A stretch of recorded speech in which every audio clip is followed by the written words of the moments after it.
What is up? What is up? What is up, everybody? This is your boy Is Nefarious here, and I am here for a NHL series. We got the Hartford Whalers coming back. Expansion time. Chris Pronger is the GM of the Hartford Whalers. We got the draft lottery results immediately. We are the third overall pick. Anaheim is first. You got Columbus in second, Chicago fourth, San Jose fifth. For those of you that want to know, it's not the Bedard draft. It's just a random expansion draft. And, a random draft from the expansion. This is the expansion draft here. As you can see we're making some of our picks. Max Jones, we got Josh Brown there. We had a lot of options. Jeremy Swayman was a big pick in this whole expansion draft. One of the rules we have a bunch of rules in place. I wouldn't say a bunch of rules, but we have one major rule in place. So anybody we draft, we have a coach. I believe it's William Commodore. I forgot his first name, but Coach Commodore is our head coach, and we have to get players that fit his scheme. If they did not fit his scheme, we could not draft them. So you're going to see us go through some guys where we didn't pick them up, and you're like, why didn't you pick him up? Well, they did not fit the scheme. If they don't fit the scheme, they cannot join the team. And it's going to be the same process for free agency, for trades, for everything. Whatever coach we have at that time, that's how we're going to build the team. We're going to try to build the team the best we can while getting guys that fit in his scheme.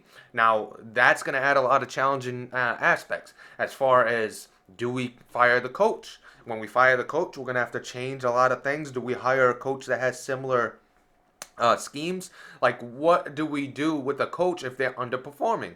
That adds to the whole franchise. I think it's going to make it a little bit tougher for us and a little more complex. We're also just a GM only, as you saw in the thumbnail. It's GM only. So basically, what we're going to do is sim the season, maybe even play some games for some gameplay, watch some games for some gameplay, but we are not touching the lines. We will do the roster moves up and down. But for the most part, it's going to be a lot of hands off. The scouts are going to do their scouting stuff. The head coach is going to handle the coaching stuff, the lines, and things like that. We are handling the trades, the free agency, the contracts we give out. We are handling the GM part of the business. And as you can see, we're just showing some of the moves we made. We got Nathan Bastian. We got a bunch of different guys that we were able to get. But the thing is, as you know, when you do an expansion draft like this, a lot of these guys are up once you start the season. So most of the time, we're getting contracts where we could have the 7-day re-sign stage to try to bring these guys back. Now, that being said, that brings up another rule. Another rule in this GM series is going to be re-signing guys. We won't do it for the first episode for the expansion draft, but we will do it moving forward. If they don't want to be re-signed because it has a column that says re-sign interest, it says yes or no. If they don't want to be re-signed, we have to let them walk to free agency. If they go to free agency, we could offer there, but we cannot offer and re-sign. So after this first season and after we do our expansion teams re-sign stage, moving forward, we cannot re-sign if they say no.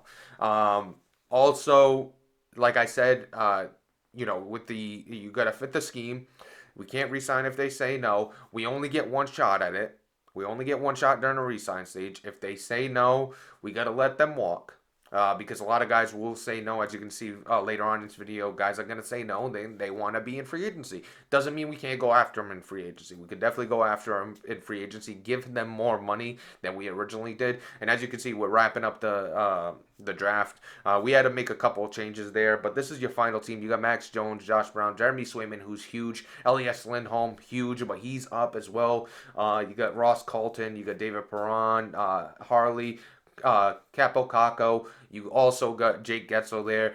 Bunch of guys we have to re-sign, though. We got to re-sign these guys. But besides that, we got our draft that we have to deal with. And we had the third overall pick. And we have to make a decision here. We had Sam Dempsey, Peyton Van Allen, a couple guys that were interesting. We got the star next to Sam Dempsey's name.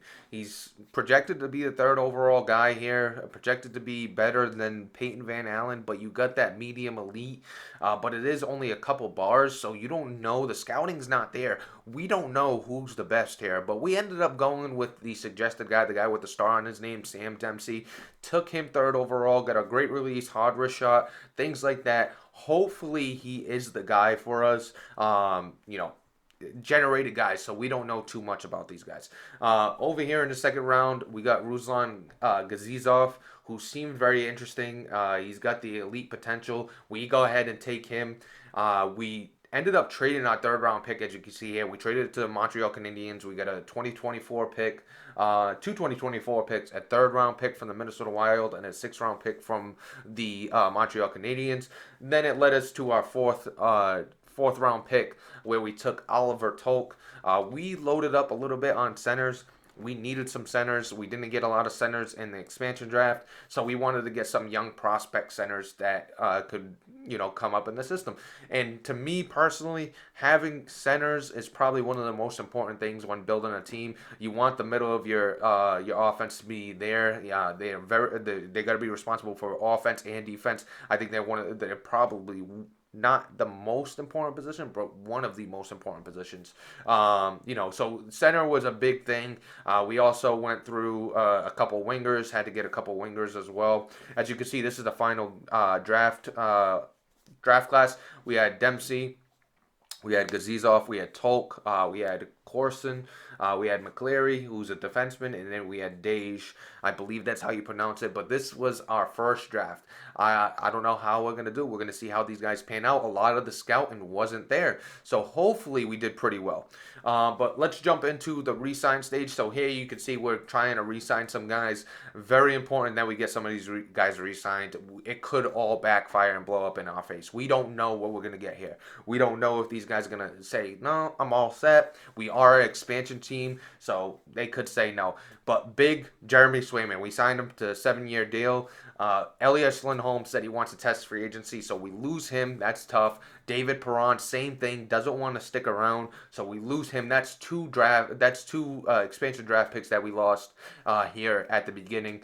So that's a tough hit. Adam Earn, he wants to stick around. Jake Getzel said, I'm no longer sticking around as well. It looks like those three guys got together and said, hey, we are not dealing with the Hartford Whalers. So no Elias Lindholm, no David Perron, no Jake Getzel. And then we went back in and we tried to re-sign a few more guys. Hopefully we get a little bit better news. Henry Yakaraku, or whatever his name is, he wanted to sign. We had Harley sign. Arvidsson said no. We also had Josh Brown, who said he would stick around. Max Jones wants to stick around. Fagimo wants to stick around. A few guys there want to stick around. So it wasn't all bad news. But like we said, Capo Caco, as you can see there, wants to stick around. Like we said, though, we lost Jake Etzel. We lost Elias Lindholm. We lost a few guys. So in free agency, it was a very interesting class. Vladimir Tarasenko, Sam Reinhart, Patty Kane, Joe Pavelski. You had guys like Elias Lindholm who didn't want to sign with us. We went after him in free agency. He said no. We'd even go after Jake Getzel in free agency. Patty Kane said yes. The only issue is I didn't pay attention, and Patty Kane is not eligible to stay on the team, so we might trade him. We also got a trade offer. Shane Pinto's coming aboard. We gave up a couple draft picks. We took in Shane Pinto, who I think is going to be a good addition. He's coming aboard. We got Jason Zucker in free agency. We made a few more offers out there. Luke Kooning, Tyler Bertuzzi. And then we made a bunch of depth pickups, which we'll get into when we look over the lines. So we got our owner goals, a few owner goals here. We want to get a first-round draft pick for this draft. We want to win our home opener. We want to upgrade the parking lot, and then we also want to upgrade the concessions. So owner goals, we have to do them. We have to do the owner goals. We got to keep the owner happy. They pay us to do this job, so we got to do the owner goals. So we got to go out there. We got to get a first round pick. We got to go out there. We got to upgrade the concessions and the parking lot. And then we also got to go ahead and win our home opener. Hopefully, we might not even play that. We might watch it. We might just watch it. For captains, we went with Steven Stamkos. Obviously, a big sign in free agency. I don't know if I showed that. We were able to get Steven Stamkos. We lost Elias Lindholm. We lost a few other pieces, but Steven Stamkos is in. Steven Stamkos came in. Patty Kane came in. Joe Pavelski.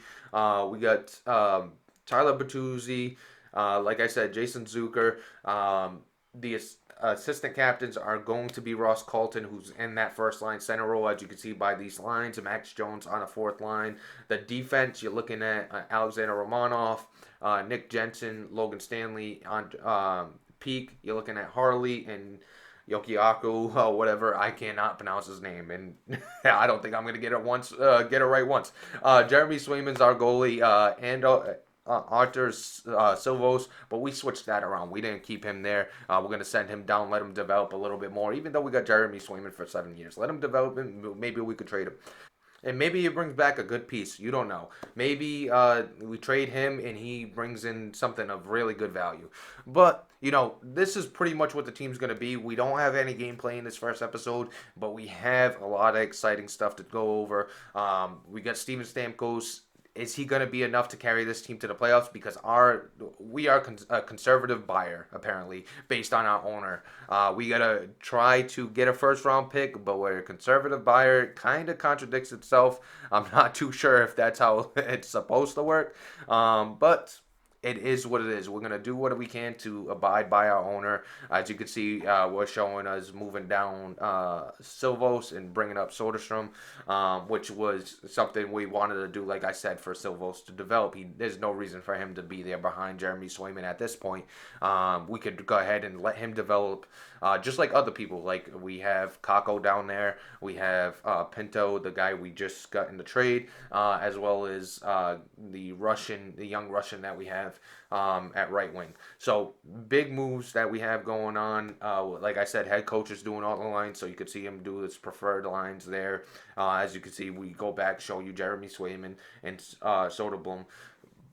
This team is going to be interesting to watch. I don't know if it's going to compete, but we hope they do. We hope they do. We're not trying to tank. And as you can see, we had Denishenko. I think that's the Russian I was speaking about. But to wrap it up, I'm just going to go look at some of the free agents for next year, see what we got to look in for the future. You got Mikko Rantanen, you got Sidney Crosby, you got Mitch Marner, you got Jacob Slavin, Brock Faber there. You got a lot of interesting pieces. You got a lot of pieces that you could pick up. Brad Marchand, Keandre Miller. You got Brett Burns, Vladimir Tarasenko again, Victor Arvidsson again. You got a bunch of interesting pieces. Evgeny Kuznetsov. But that's going to be pretty much it for this video. We're not going to go into the gameplay just yet. This is going to be short. This is going to be simple, just to show you how we're starting. Hopefully next week we could go into our first week matchup. But it is nefarious, and I'm out of here. And I hope you have a good one.